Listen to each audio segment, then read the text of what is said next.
Alright, so fortunately this piece of crap chain hoist didn't last very long without giving me issues. So I've opened it up.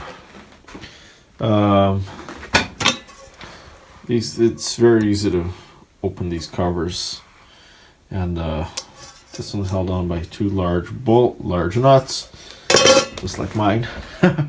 And then that chain, the small chain, the whole thing just comes off like this, because all it does is ride on this rail and turns it. But as you can see, it's not spinning. Now it's seized up in there. I'm thinking that it's something to do with this spring right there.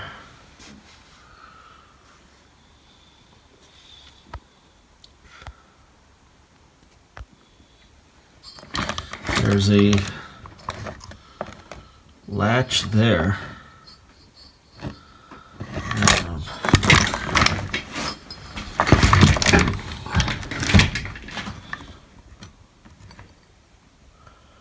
Right there, there's a latch on those gears, on those teeth. That prevents the chain from falling. Like, you tighten it and then it locks into those gears. So, thinking that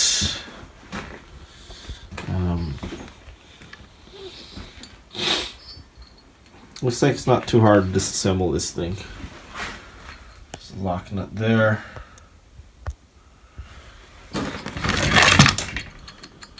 It's not even tight. Look at that. It's not even like it's completely loose. That can't be good. Completely loose. Look at that.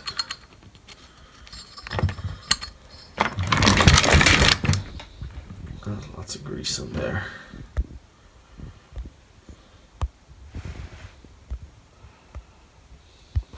And this other side, there's these 3 nuts. And so looks like what happens is it's a fairly simple mechanism.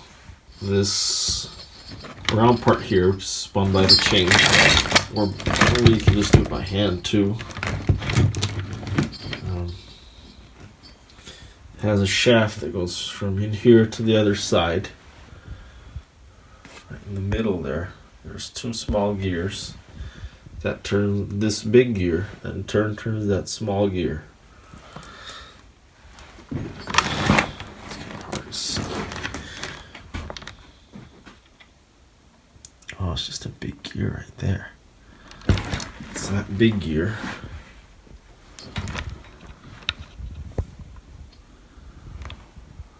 Big gear there. There's a small gear. I think this is not a gear. They're just teeth for locking, but let's get her apart and find out.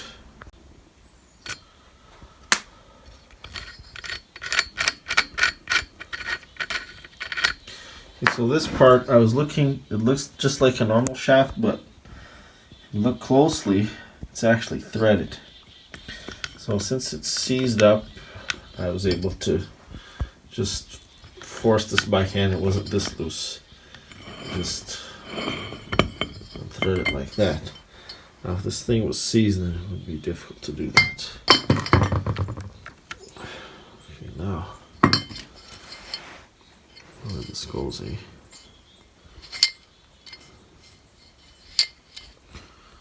that part goes there.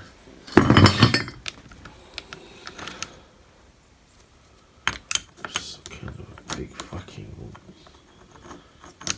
washer.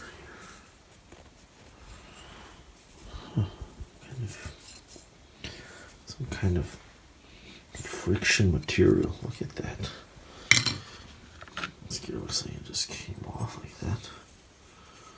Well, it's not very helpful, I don't think, if these things don't have grease on them. I think it's good for them to be dry like that.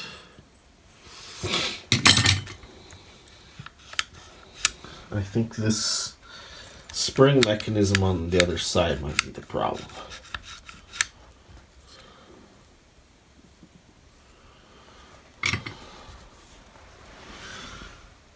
It's the first thread there.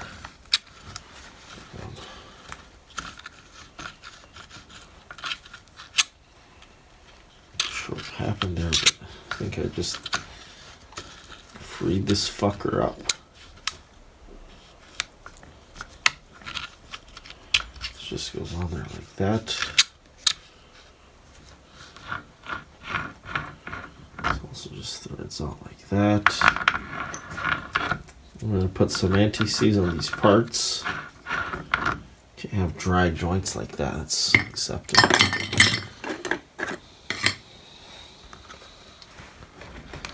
I think this part will be a bit difficult for me to do with one hand. There's a big roller bearing there. See the little rollers. Oh, let's see if this will just come out. Oh, well, it did loosen it up. That was a problem there somewhere. So that's how it's supposed to work. See, I'm just turning it by hand there.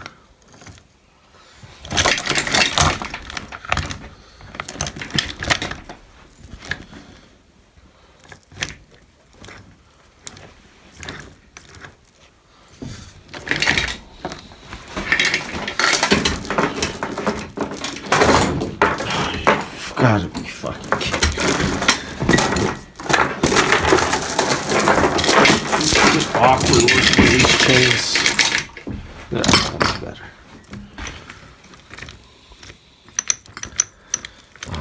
Just getting seasoned something there. Go this way.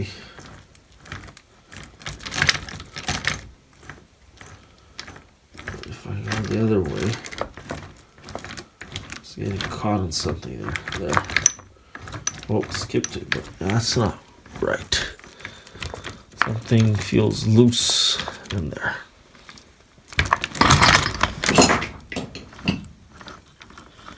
Well, might as well just take out these three nuts here and take a look at these gears. And you can just use an adjustable wrench for this job. Two smaller nuts up here, bigger one down there. Looks like these are metric size, in case you're using wrenches. Then it just, it's all like that. Looks like this kind of bearing piece just pressed on there. One side, not on the other. And it's pressed on over here. And then this side it's separate. That's so fucking strange. This gear just comes out like that. I don't see any locking mechanisms on this. This gear will come out like that.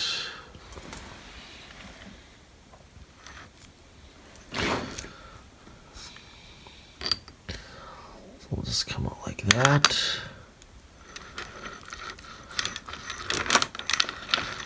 Oh, looks like it doesn't have any other locking mechanism. See, I think it's getting caught on there.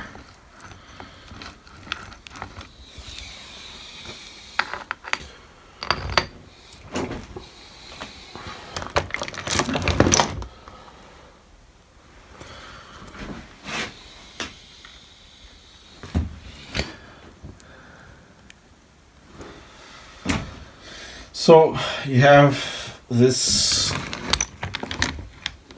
shaft which turns that little gear. There's a tiny gear right in the middle, this one. This gear is connected to both these big gears. That one there too.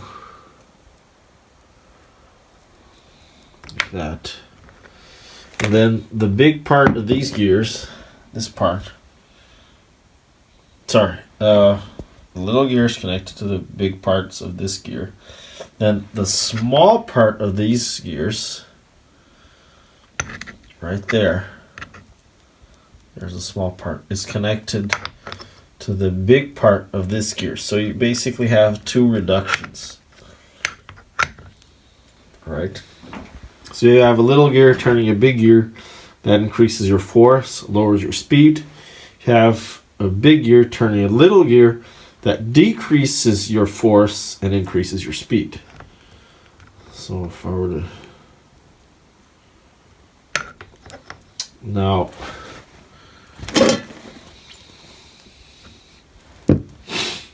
let's just take this out here. Add some grease and everything. So just come off like that. Looks like it will. I really want to do that. And then this gear is just pressed. This connects to the shaft of this other gear. Well, that's it. It must have just been getting caught on this here. Probably if I tighten it up, it'll be okay.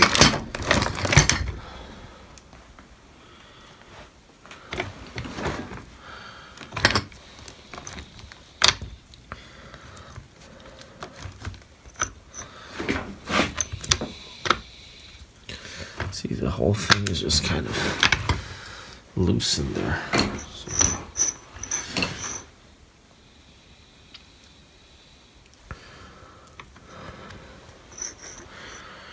Put some of this gear.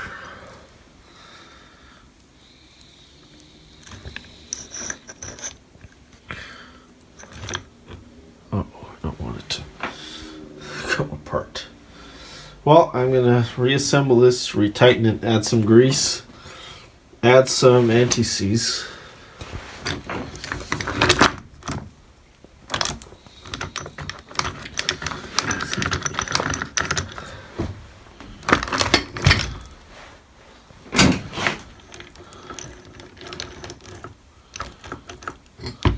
See, it does get caught on some. I think if it's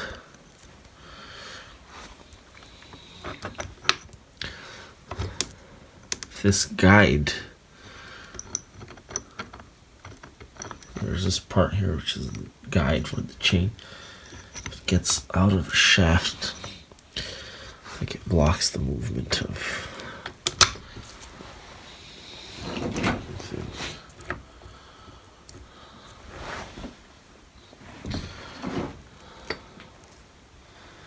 Well, hopefully it's just that. We'll see. So just before I put this back together, this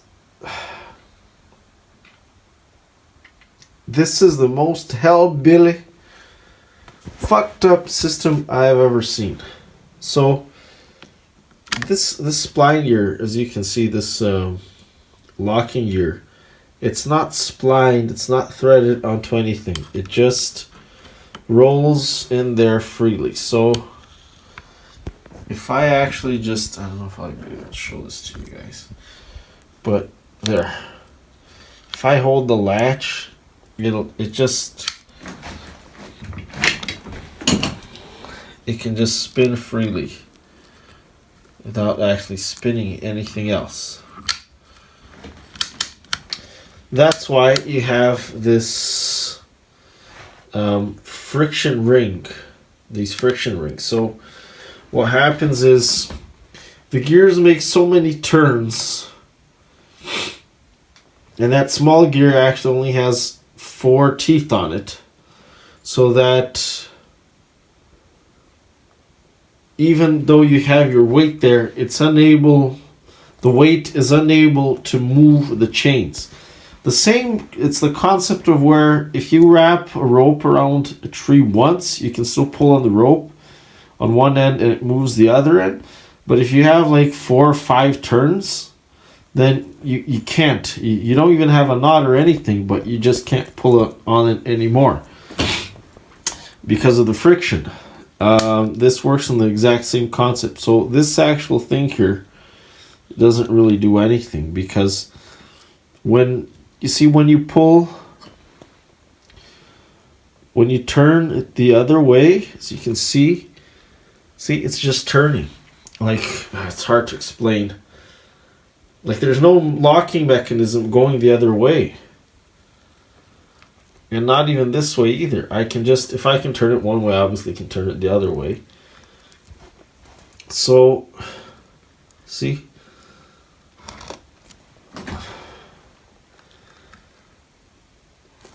There.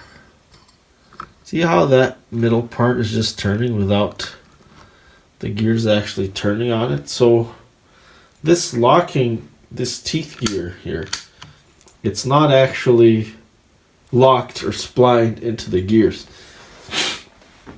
So this is an interesting system. You wouldn't even need that. I don't even know why you have that. Just added friction, I guess. But anyways, I'm going to tighten this back down. This just goes back here like that. Go the other way. And so this last part, see, I can go the other way. That middle shaft, it just turns freely. You can turn it here because you're turning it directly, but you can't turn it via the thick chains because there's too much force. See? So I can turn it this way. Just, you see, it'll just go the other way. But I can't actually tighten this nut too much. Otherwise, you lose that friction. You get too much friction, and then it won't go the other way. Then it actually gets crimped or clamped onto that spline gear, so then it will actually only go one way. So we don't want that. It has to have some free movement. This is kind of crazy. I don't really like the system because of the looseness. It just becomes too loose. But well, I'll just end the video here because at this point it's just a matter of putting the cover back on. Well, hope this kind of helps. There's not really anything broken. There's not really a problem. It's just too loose, I think. Odd stuff. So I'll mention a few other things on this 3-ton Vevor chain hoist. The first is that the casing for the housing for the chains, it's made of very weak, flimsy kind of sheet steel. And problem is, if this thing gets dropped or then it just gets squashed. And I mean, we're dealing with around 3 tons here, so not very nice. It's not terrible, but, and the other thing is, you just look at this little bolt here. Just goes to show that, these fucking engineers, they either don't give a fuck what's happening, what they're doing, or they just have no fucking clue. So, as you can see, there's this link here for the chain, and they had to put the bolt right on top of it. Had they put it 1 inch this way, you would have cleared it. You'd have enough space where I can easily get in there. I kind of got it at a nice spot now, but see, it becomes a pain in the ass to tighten that thing. And you can kind of get it in there, but had they put it a little bit more this way, had you thought this through a little bit, just a little bit, life would be so much easier. And finally, I'm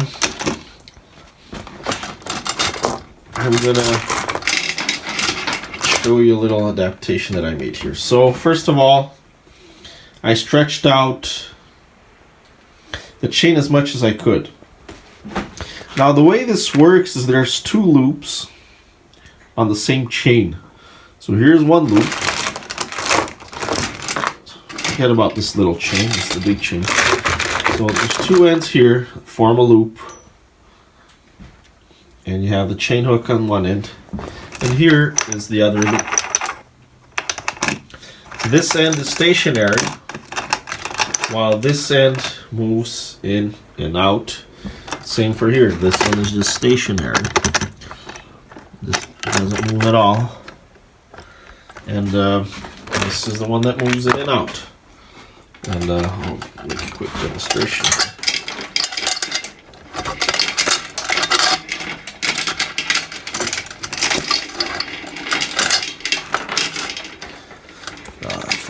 Out of its rail. Okay. But the reason for this is that if you have this point here and this one here, it's holding half of your load or half of the weight, meaning that when you push or pull on the other end, you get twice. You only need half the force, or you get 2 times the amount of force that you can put into it. So just for an easy example, if you have one end here and it's connected to 2 tons, then you only need 1 ton force to pull it up. That's the concept of pulley. It's a basic concept.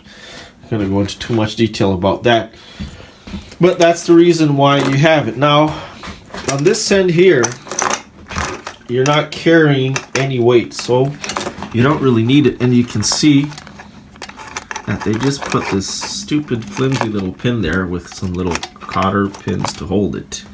Whereas here, it actually carries the weight, and you have it quite a bit more heavy duty with the bolt. So the problem that I was having is, you know, this thing is kind of designed to just be used vertically, which is a pain in the fucking ass because limits it quite a bit. But anyways, I'm trying to use it horizontally. And the chain sometimes gets stuck in there. It overlaps, gets under the other chain while you're pulling, and it becomes a bitch. So what I could do is on this end, I could take this pin out, so that now I only have one end. Like this loop is really a pain in the ass. Over here you can't really do that because you lose half the force. Here on this side it doesn't matter because this is just the leftover chain that's, you're not doing any pulling on this side, just on this side.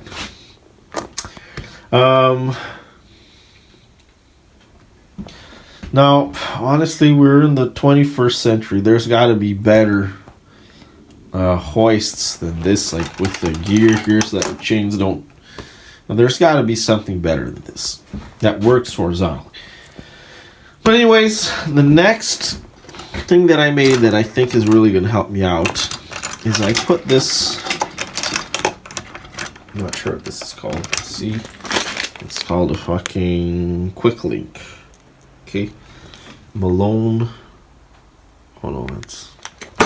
I put this quick link in, and what I'm thinking that this is going to do is, since this, you know, it's the same chain, so you kind of get confused sometimes with this side and that side.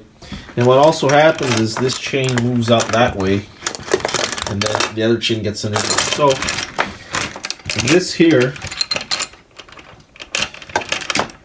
I'm hoping is gonna